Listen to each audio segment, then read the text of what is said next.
Commissioner صاحب نے جو بات کی انہوں نے جمعیت علماء اسلام کی اور مولانا صاحب کی بات اور ان کی موقف کی تائید کی کہ ملک میں دھاندلی ہوئی ہے، ایک ذمہ دار آفیسر اقرار اور اعتراف کرتے ہوئے۔ جہاں تک تاریخ عدم اعتماد کی بات کی آپ نے ٹائمنگ کی کہ مولانا صاحب کو اس وقت کہنا چاہیے تھا کہ جب تاریخ عدم اعتماد پیش ہو رہا تھا، اس وقت مولانا نے کیوں بات نہیں کی کہ فلان نے یہ کہا اس لیے ہم تاریخ عدم اعتماد ہم نے منہ کی۔ دیکھیے یہ مولانا صاحب کی بات آپ کے سامنے انہوں نے کل رات بھی وضاحت کی مختلف چینلز پر۔ میں یہ کہنا چاہتا ہوں کہ میں پی ڈی ایم کا اسپوکس مین تھا، پی ڈی ایم کے اندر بات یہ چلی تھی کہ آیا ہم نے استعفوں کی آپشن پہ جانا ہے یا تاریخ عدم اعتماد کے آپشن پہ عمل کرنا ہے۔ پیپلز پارٹی کی رائے یہ تھی، بلکہ وہ بضد تھی پیپلز پارٹی، کہ تاریخ عدم اعتماد میں جانا ہے۔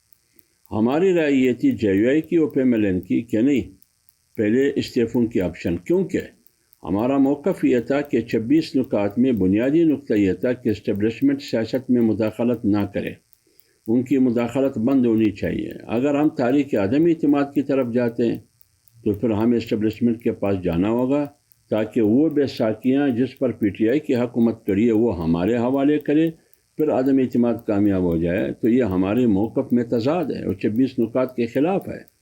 تو اس لیے اس وقت یہ کیسے کنونس کی گئی پی ایم ایل این کو کہ تاریخ عدم اعتماد کی طرف جانا ہے اور کس نے کنونس کی، تو یہ سوالات اپنی جگہ پر ہے، لیکن یہ ابھی گزر چکی ہے۔ میرے خیال میں اس کو ابھی زیر بحث لانا ہی نہیں چاہیے۔ لیکن یہی بات ہے، اگر گزر چکی ہے تو پھر اس کو دوبارہ دہرانے کا مولانا صاحب کا مجھے موقف سمجھ نہیں آیا۔ اگر آپ کے بقول گزر چکی ہے تو اسے جانے دینا چاہیے۔ کیا مولانا فضل الرحمان صاحب کے ساتھ کوئی ایسی بات بھی ہوئی تھی کہ ان کو صدر مملکت کا عہدہ دے دیا جائے گا؟ نہیں، صدر مملکت یہ سب سے پہلے مولانا صاحب کے بارے میں کہ ایوان صدر میں مستقبل میں مولانا صاحب باعث صدر ہوں گے، سب سے پہلے یہ بات میں نے کی اور یہ میری ذاتی رائے تھی، نہ پارٹی کا فیصلہ تھا، نہ کسی پارٹی نے ہمیں شیورٹی دی تھی، گارنٹی دی تھی کہ مولانا صاحب صدر پاکستان ہوں گے۔ میں نے یہ کہا کہ پارٹی الیکشن اگر صاف اور شفاف ہوں گے اور حکومت پی پی کی ہو یا پی ایم ایل این کی ہو، آپ وہ ساٹھ آپ اٹھا کے سنوائے۔ میں نے کہا حکومت پی ایم ایل این کی ہو مستقبل میں یا پی پی کی ہو، صدر پاکستان مولانا فضل الرحمان ہوں گے، لیکن بشرطے کہ الیکشن صاف شفاف غیر جانبدارانہ ہو، فری اینڈ فیئر ہو۔ لیکن یہ جو انتخابات ہوئے یہ تو صاف اور شفاف کیا، یہ تو 2018 جولائی کے جو الیکشن ہے۔ صاف اور شفاف نہیں ہوئے حمداللہ صاحب، تو پھر یہ اس میں کس نے اپنا کردار ادا کیا ہے؟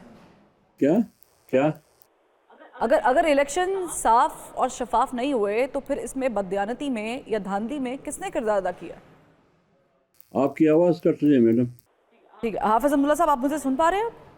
جی آپ تھوڑا زور سے بولیے، آپ کی آواز کٹ رہی ہے۔ جی میں نے سوال یہ کیا ہے کہ اگر یہ الیکشن صاف اور شفاف نہیں ہوئے تو پھر اس میں بددیانتی یا ریگنگ کس نے کی ہے؟ اس میں بددیانتی اور ریگنگ کس نے کیا ہے آپ کو معلوم نہیں ہے؟ نہیں سر مجھے معلوم اگر پوری کہانی شروع کروں پھر آپ بھی برداشت نہیں کر سکے گی، آپ سینسر کریں گے نا، مجھے پتا ہے۔ کہانی کا آغاز تو کریں نہ آپ کا چینل وہ برداشت کر سکے گی۔ کس نے 2018 میں ریگنگ کس نے کی؟ مولانا صاحب نے کہا۔ آپ حوصلہ رکھیں، حوصلے سے بتائیں، ہم چلائیں گے۔ اگر مولانا صاحب نے کہا کہ 2018 جولائی کے الیکشن میں ریگنگ کے ذمہ دار 2 آدمی ہیں، کس کا نام لیا؟ باجوہ صاحب اور فیض کا نام لیا، اور یہی نام پی ایم ایل این کی قیادت نواز شریف صاحب نے گجرانوالے کے جلسے میں یہ 2 نام لیے۔ بعد میں اپنے بیان سے آج دیکھیں نا، میری بات سنیں نا، یہ کمشنر صاحب نے جو اعتراف کیا ہے اس کے بعد پھر بھی دلیل کی ضرورت ہے۔ کمشنر صاحب ہمت کریں، یہ بھی بتائیے کمشنر صاحب یہ بھی بتائیے کہ آپ کو کس نے پریشرائز کیا، کمشنر صاحب کو کس نے پریشرائز کیا، آپ کو کس نے دھاندلی کرنے پر مجبور کیا؟ حافظ حمداللہ صاحب آپ کو معلوم ہے ان کو کس نے پریشرائز کیا؟ کمشنر خود کہتے ہیں، کمشنر خود کہہ رہے ہیں، اعتراف کر رہے ہیں کہ مجھے پریشرائز کیا گیا، مجھے مجبور کیا گیا، میں نے اپنے ماتحت آر او اور ڈی آر او کو مجبور کیا دھاندلی کرنے پر، لہٰذا میں معذرت چاہتا ہوں، میں ان سے معافی چاہتا ہوں۔ یہ خود اپنے زبان سے 20-21 گریڈ کا آفیسر اعتراف کر رہا ہے۔ حافظ امدل صاحب انہوں نے جو الزام لگایا ہے وہ چیف جسٹس آف پاکستان پہ لگایا ہے اور ان کا کوئی کردار نہیں ہے الیکشن سے، کوئی تعلق نہیں ہے، بلکہ الٹا انہوں نے تمام سٹیک ہولڈرز کو بٹھا کر جو سماعت کی تھی جس میں الیکشن کی تاریخ طے کی گئی تھی، انہوں نے باقاعدہ سب کو ایک پیج پر لا کر یہ کہا تھا کہ الیکشن کرانے ضروری ہیں اور الیکشن ہوئے بھی انہی کی وجہ سے ہے۔ آپ کے خیال میں وہ درست ہیں؟ جو آپ بات کر رہے ہیں، آپ نے بھی بات کا آغاز ہی نہیں کیا، آپ نے کہا کہ آپ کا ٹی وی نہیں چلائے گا، میں آپ کو یہ گارنٹی دے کے کہہ رہی ہوں کہ ہم چلائیں گے بھی، دکھائیں گے بھی، آپ بات کرنے کا حوصلہ تو رکھیں۔ ایک بات ایک لفظ سے مجھے سمجھ آتا ہے کہ آپ نے کیا کہا، اس کا مطلب یہ ہے کہ دھاندلی نہیں ہوئی ہے نا۔ آپ کے سوال کا مطلب تو یہ ہے کمشنر صاحب جھوٹ بول رہا ہے، ٹھیک ہے، آپ کہتے ہیں کہ جھوٹ بول رہے ہیں، میں کہتا ہوں کمشنر سچ بول رہا ہے، بس ٹھیک ہے۔ ان کی تحقیقات ہوگی یا نہیں ہوگی یہ اداروں کی مرضی ہے۔ کس سے تحقیقات کروائیں گے آپ؟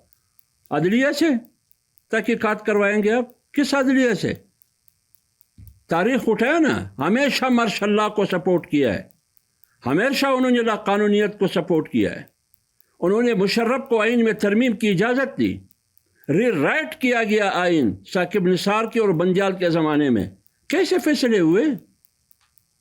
الیکشن کمیشن سے کہاں؟ آپ مجھے بتائیے کوئی ایسا ادارہ جس پر 24 کروڑ عوام کا اعتماد ہو کہ یہ ادارہ مجھے انصاف دے سکتا ہے۔ عوام رل رہے ہیں مہنگائی کی وجہ سے، ٹھیک، ایک ادارے پر اعتماد ہی نہیں ہے۔ بات کی ہے وہ بڑی سنجیدہ بات ہے، آپ کو ابھی جو سچویشن ہے اس میں لگ رہا ہے کہ ابھی بھی کوئی چانسز ہے مارشل لا یہ ایمرجنسی کے؟ کیا ابھی بھی کوئی چانسز آپ کو لگ رہے ہیں مارشل لا یہ ایمرجنسی کے؟ آپ کیا کہہ رہی ہے؟ مجھے سمجھ نہیں آ رہا۔ حافظ امدل صاحب آپ کو میری آواز آ رہی ہے؟ آپ کی آواز آ رہی ہے لیکن شور ہے کافی، پتہ نہیں آپ کیا کہہ رہی ہے۔ اچھا ٹھیک ہے، میں چاہوں گی کہ اس کو ہم چیک کر لیں ایک دفعہ۔ میرا سوال یہ تھا کہ آپ کو کیا ابھی بھی کچھ چانسز لگ رہے ہیں مارشل لا خدا نخواستہ یا ہاں نہیں دیکھیے میری بات سنیں، جمعیت علماء اسلام ایک جمہوری جماعت ہے، ان کی ایک جمہوری تاریخ ہے۔ ہر ڈکٹیٹر کے خلاف جمعیت علماء اسلام کی ایک تاریخی باب ہے۔ کبھی بھی جمعیت علماء اسلام نے ڈکٹیٹر اور آمریت کی حمایت نہیں کی ہے، بلکہ اس کے خلاف جیلوں میں گئے۔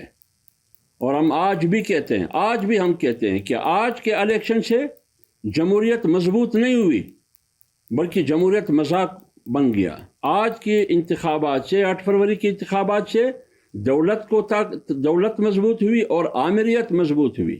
آج بھی بین الاقوامی عالمی ادارے آپ کے انتخابات پہ سوالات اٹھا رہے ہیں، کیوں اٹھا رہے وہ؟ اس کو کوئی جواب دے سکتا ہے؟ اس لیے ہم مارشل لا کے حق میں نہیں ہے، نہ ہم ایمرجنسی کے حق میں ہیں۔ ہم چاہتے ہیں کہ اگر آپ اس ملک کو مضبوط دیکھنا چاہتے ہیں، اس ملک میں قومی وحدت چاہتے ہیں، آپ اس ملک میں رول آف لا چاہتے ہیں، اس ملک میں پارلیمنٹ کی سپریمیسی چاہتے ہیں، اس ملک میں جمہور کی حکومت چاہتے ہیں، آپ آئین پہ عمل کریں نا، ایک کام تو کرے، آئین پہ عمل کرے۔